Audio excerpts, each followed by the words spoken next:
We're parents, teachers, and educators, and like you, we're passionate about restoring our culture for Christ. This is Veritas Vox, the voice of classical Christian education. Welcome again to Veritas Vox, the voice of classical Christian education. Today we have none other than Damian Haarhoff with us. Damian, welcome. Thank you so much. Good to have you here. Folks, you will understand why he gets heralded as none other than shortly as we get into this. But Damian, tell us, before we get into talking about math in the context of classical education, tell us a little bit about your background. Okay, in a nutshell, I was born in Cape Town, South Africa, and moved over to America in about 1996. I grew up as a non-Christian, so I was educated and went to school as an unbeliever, and then I became a Christian, came over to America and went to college, and then encountered education as a Christian. So I've seen both sides of how one would interpret or understand or appreciate an education. So now I'm living in Willis, Texas, and we have 8 children, some of which have gone through Veritas, some still headed that way. I think our youngest is actually going to have her first year in Veritas this upcoming year. So Wonderful. Very exciting about that. Yeah. That is great. Where did you go to college here? Dallas Baptist University. Okay, very good, very good. And Willis is near Houston, as I understand. Yeah, that is north of Houston. Yeah. About an hour north of that. Well, you have been a stalwart, a pillar, a remarkable contributor as a teacher to the online school that we operate, Veritas Scholars Academy, as a math teacher. And I think it's fair to say that Algebra 1 is kind of your sweet spot, isn't it? I don't know. I've loved all of them.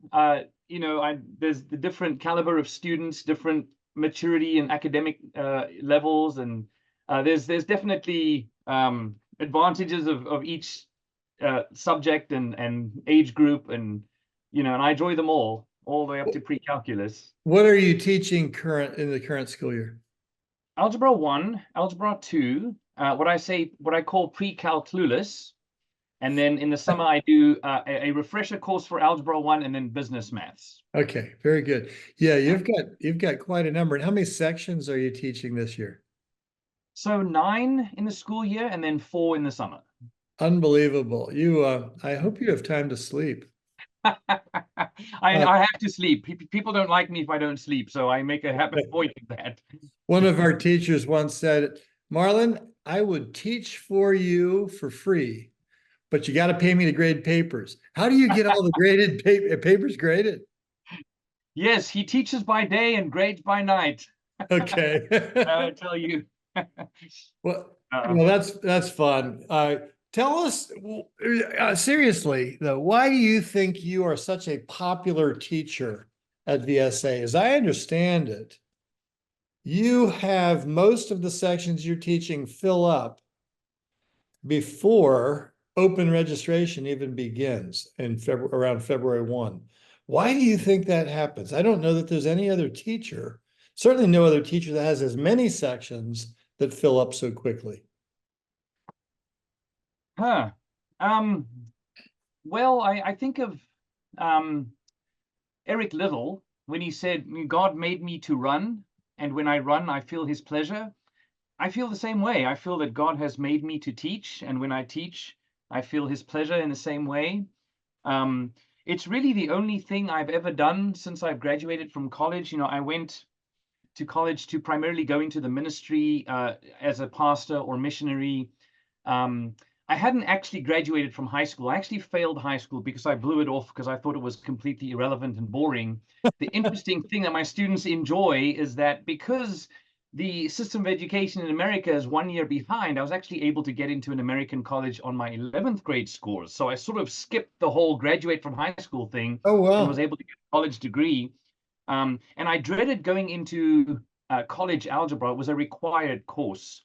But it was then that scales fell from my eyes. I realized God had a whole different plan. He wanted me to become a maths teacher, and it was a curveball. I did not expect that at all. And so right after college, the very first thing I did, I started in an inner city school and thankfully survived. But I think God gave me the personality to connect with students, the humor, to entertain, to sustain their attention, and also a love for mathematics, which I think spills over into the classroom and has the students think, wait, No there's something doubt. here that I might be missing. Yeah. Apparently this is exciting to him. Tell us about the video that you've got on our website for your teacher video, because I want to encourage people to go see it. It's only about 2 minutes, maybe even less, and it is hilarious. Okay, so this was okay. Well, first of all, at the time, I hardly even knew how to use a phone to record, and we were sitting there going, "How on earth are we going to do this?" And thankfully, there was a family in our church that kind of did this. They made movies, and in the providence of the Lord, they said, "Hey, we can help you do this." Um, and it started off when I was in public school. I realized that these kids are here. They're completely uninterested, bored, and if I did not find some way to connect with them and have a relationship with them and show them that I care, they were going to tune out. So I thought and thought, and then one year, the first day of school, I grabbed the meter stick, and while they were all sitting in their desks, I walked up and I jumped onto the desk, and everyone was shocked and surprised. And I whipped out the meter stick, and it seemed like the words just came to me because I hadn't really rehearsed this or anything. It was just very spontaneous. At the moment, I said, "I am Sir Haarhoff, the brave and noble teacher of mathematics, and I slay dragons of ignorance and apathy, and I rescue damsels of potential and promise." And then I jumped off the desk and said, "And I believe that my students can and must scale the high walls of obstacle around this castle and conquer the enemy. The drawbridge will not be let down. There is no other way." And I realized that I had them at that point, and the rest of the year was easy, And so that became a tradition to do that every single year. And so on the video, that's how I begin, is I jump on the desk and I give that whole speech. Well, there's no doubt that captures the imagination of kids in junior high and high school, or middle school and high school.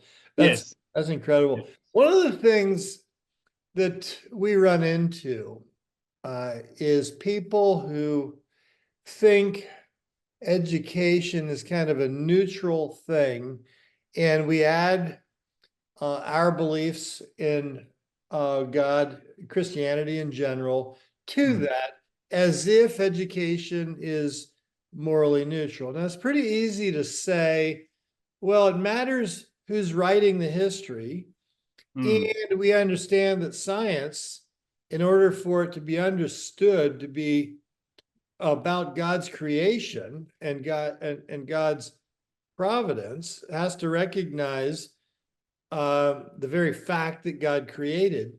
But in math, someone might try to argue that's not quite the same. It's about numbers, it's about concepts, and there's no difference between math taught Christianly or math taught in a secular and a required secular context. To which you say, yes, very good. So a couple of verses from the scriptures that come to mind as we seek to understand and embrace education of a Christian worldview is Colossians 1:16 says, "For by him all things were created that are in heaven and on earth, visible and invisible. Thrones, dominions, principalities, powers, all things were created through him and for him." So, yes, the things that we can see that are visible, yes, he made the trees and the mountains and the rivers and things like that. But even that which is invisible, which would be concepts and ideas. But the point is that all things were made by him and for him. So we have to understand that mathematics exists, was created by him and for his glory. But not only that, then I'll take them to another scripture, which I think is very relevant, is Psalm 111:2, that says, I'm looking for the right translation, "The works of the Lord are great, studied by all who have pleasure in them." So we have the works of the Lord, visible and invisible, and they are studied by those who delight in them. When we put those together, I think we get the foundation of what it means to have a Christian education. Christians who understand that all these things were made by God, and that it is not only our duty, but our delight to study and seek them. Yeah, yeah. Um, And with math in particular, nothing nothing more basic than the idea of 2 + 2 = 4 today. mm, It equaled 4 yesterday, and it will tomorrow. Nothing more simply demonstrates the fact that God is immutable. He is unchanging. indeed. And that makes him Yes. reliable. If he Right. were unpredictable or whimsical, just like we say, well, today 2 + 2 = 3, and tomorrow we might try 5. And it's a real basic concept that the young student can understand and apply to an understanding of the nature and character of God, don't you think?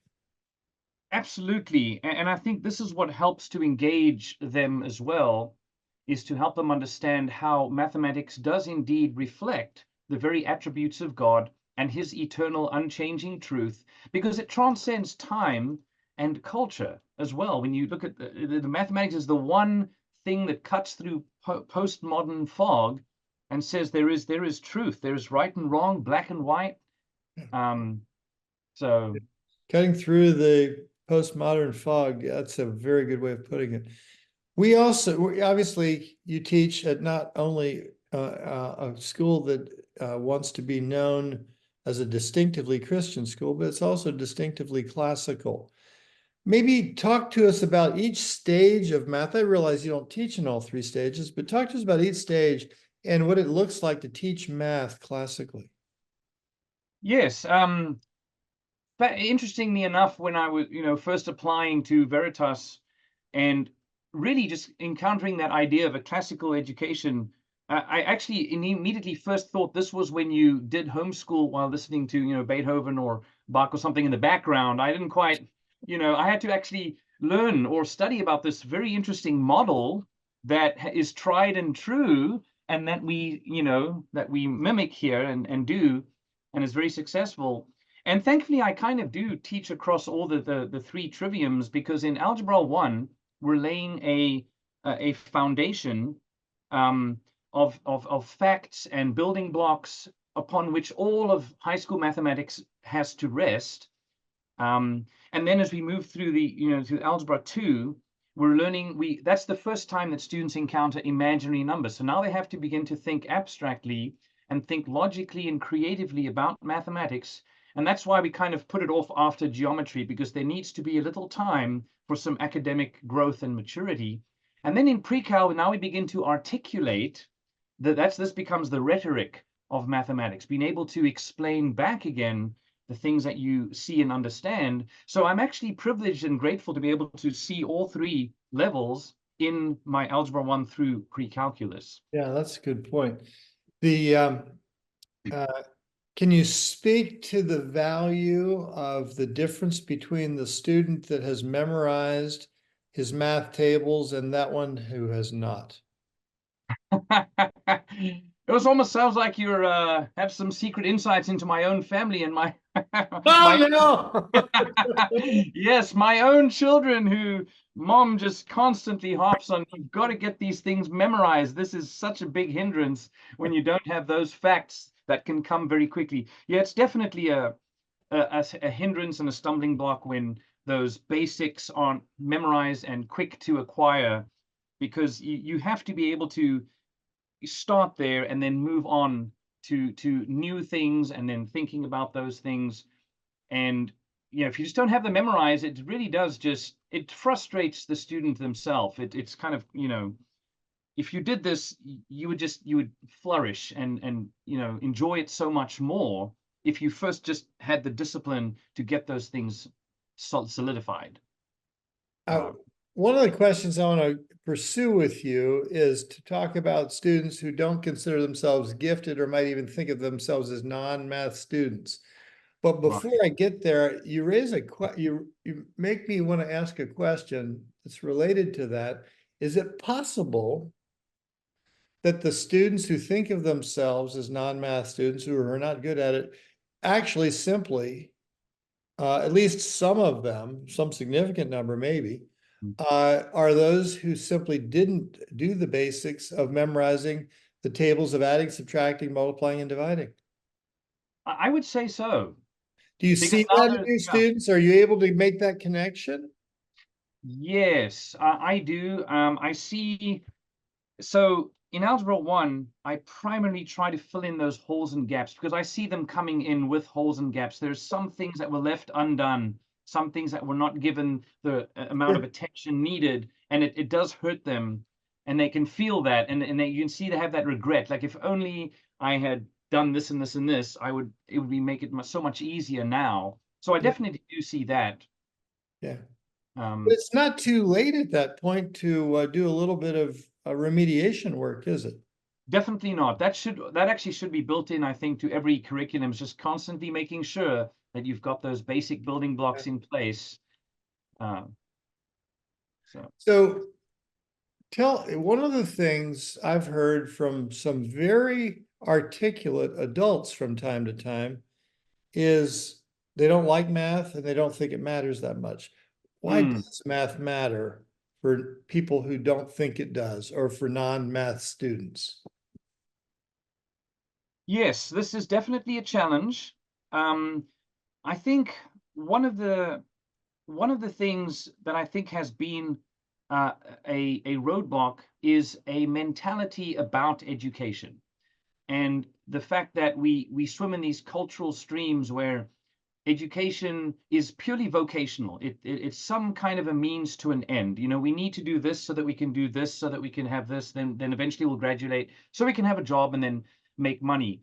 And then people wonder, but I'm not going to do anything with mathematics. In fact, what's real funny, or the irony, is in our own family, the people that are the wealthiest are the ones that failed Algebra 1. And so now I have an extra battle. I've got to convince my children that it's necessary, but so-and-so didn't do this. They didn't do one. And now they're very successful and have an amazing business and are wealthy. So why do I need? Okay, all right, let's we have to go back to the chief end of man is not ultimately to be wealthy, though God might bless you in that way. Chief end of man, thankfully for the catechism, is to, glorify God and enjoy him forever. So if we go back to, I think, with the original intent in classical circles, education was to, in fact, I have a quote that came from Dr. Michael Eaton when he was talking about education, and I think this is the key. So it comes from, the Greek words ex ducere, the Latin, which became educere, and obviously exodus is a leading out of, like the Exodus. And so Dr. Michael Eaton said, education is the leading of an embodied soul out of darkness of ignorance and unbelief into the light of truth and faith, out of the chaos of base and disordered desires into the harmony of noble and well-ordered affections, out of the bondage of injustice and impiety into the freedom of service and love. Wow. Notice none of that has anything to do with a career or a vocation. It's about being, not doing. So I think if education is seen differently as becoming a civilized, rational, cultured, thinking, problem-solving person, then mathematics becomes a very crucial aspect to that, because of how mathematics, reflects the order, precision, accuracy of God himself and the complexity of God. So it's about us loving the Lord with our heart, soul, mind, and strength, and being conformed to Christ, who himself actually not only created mathematics, but loves mathematics. So I tell my students, but you think about this, okay? We are all being conformed into the image of Christ, who knows and loves mathematics. And I say, sooner or later, whether in this lifetime or the next, you will actually love mathematics. For some, it has already begun. That spark has already become into flame, but for others, it lies dormant. Why? Because we're fallen beings. And so every aspect of us has been affected by the fall. We have fallen intellectually. That's why we don't love mathematics. It's nothing to do with mathematics. It's the fall. It's our sinful nature. But in the process of sanctification, one day we will all see it and love it as it is. So, Okay, what would you envision somebody that didn't love mathematics or struggle with would push back on that, and then how would you address it? well, as with everything, the nature of our sinful nature is to resort to that which is easy and convenient and to the path of least resistance. The sanctification is the whole idea of sanctification is to work out our salvation with fear and trembling. There is a workout, there is effort, there's a running the race, there's a fighting the good fight of faith, there is exertion. We have to overcome that mental block, that mental laziness, that mental apathy, because that all comes from the sinful nature, you know. So it's all part of sanctification. Interesting. So you have students who come into math who don't think it valuable. They have to do it, so that's why they're there. What do you do to change attitudes like that? Well, first of all, I think if they can better understand the Christian worldview, the privilege that we have to study the works of God and to see them as the works of God, first of all, to give them a mindset and a framework through which to think, to convince them that this is not just merely a means to an end, but an end in and of itself, and to show them some exciting aspects of mathematics. Sometimes it helps to see, even though this is teaching us how to think and reason and be problem solvers, there are actually people doing this out there right now, and this is what they're doing. And all of us will benefit from what mathematics has done in society, inventions and discoveries. We are benefiting from others that have done mathematics. Absolutely. Do students quickly appreciate that? I think they really do. I've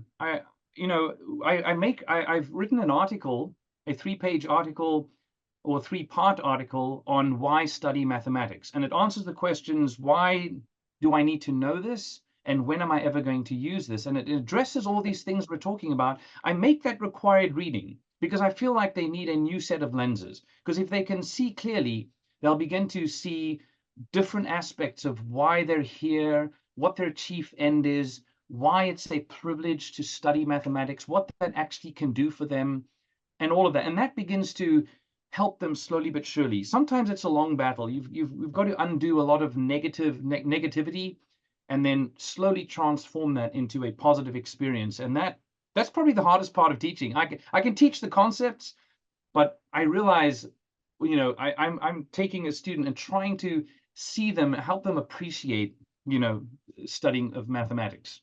That is a challenge. It can be. It is a challenge. You deal with all different kinds of children, all different upbringings and perspectives, family backgrounds and that sort of thing, and bringing them in. Yes. And really trying to produce lovers of math learning. Right, exactly. Exactly. Yeah. Let me ask you another question that has been around. Goodness, my high school graduation gift from my parents was a calculator.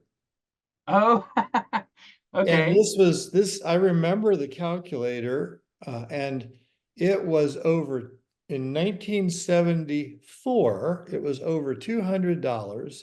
Oof, The yeah. most sophisticated function that it did was exponentials and square roots. Wow, Four okay. functions and then a couple other things. It was over $200. Today, they're given away at conventions with marketing information on them for free. At least the functionality, it had a bit more of it had a sturdy case to it. But calculators have always been, since their introduction, a bit of a question of how do we use them best in education? What are your thoughts? Yeah. So I believe that calculators are good for speed, efficiency, and accuracy. But I'm always saying, our ultimate goal here is not the final answer. Otherwise, we could always use a calculator because that's obviously what they do out there. In the real world is everybody uses computers and calculators. But if our whole goal is to train you how to be a thinking, reasoning, problem-solving human being, which I believe is, in the image of God, then we don't want to use the calculator to bypass that. We don't want to bypass that. Yeah. We want to, learn how to think. We want to learn how to sift through information and organize it logically and think about, okay, what rules and laws in mathematics come to bear on this problem, which ones don't. That's all the process of growing and becoming academically mature and loving the Lord with our mind. So I always say, yes, we can check it with the calculator, but let's not bypass the what's ultimately necessary here. So Yeah, that's wonderful. Well, it's been really great having you on Veritas Vox. Do you have any final words for us? Final words. Let me think. Well, I would want to say that we ought to, and this is something I would always exhort students, that as Christians it is a privilege. God has, in His mercy, been pleased to allow us to learn about Him and the world that He has made, and all both the visible and invisible aspects of that. And we should attend that banquet with grateful hearts, thankful to Him that we have not only the ability, but the opportunity. I come from a third world country where that's not always the case. Yeah. Some people just don't have access to a good education. And so we are privileged, and it is with gratitude that we ought to do our education and our school as unto the Lord, realizing that is what He is using to conform us into the image of Christ. So that's how I want to encourage students. Yeah, that is very encouraging. Damian Haarhoff, Sir Haarhoff, thank you for joining us on Veritas Vox. And folks, thank you for joining us on Veritas Vox too, the voice of classical Christian education. Look forward to seeing you next time.